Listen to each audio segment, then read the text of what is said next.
Penyidik juga ya meminjam handphone Pak Suarsono dan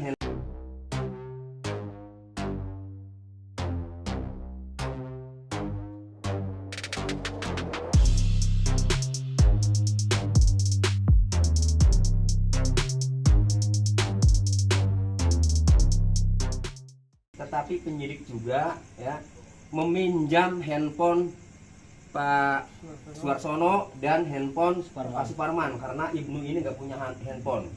Silakan, mungkin tujuannya apakah mau dicari bagaimana, silakan, karena tadi ada komunikasi dulu ya.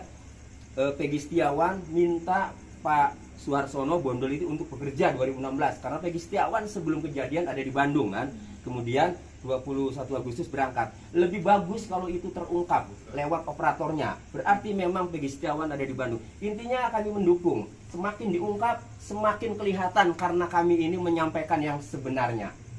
Itu.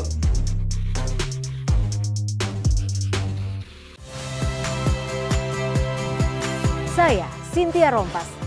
Saksikan program-program Kompas TV melalui siaran digital, pay TV, dan media streaming lainnya. Kompas TV, independen, terpercaya.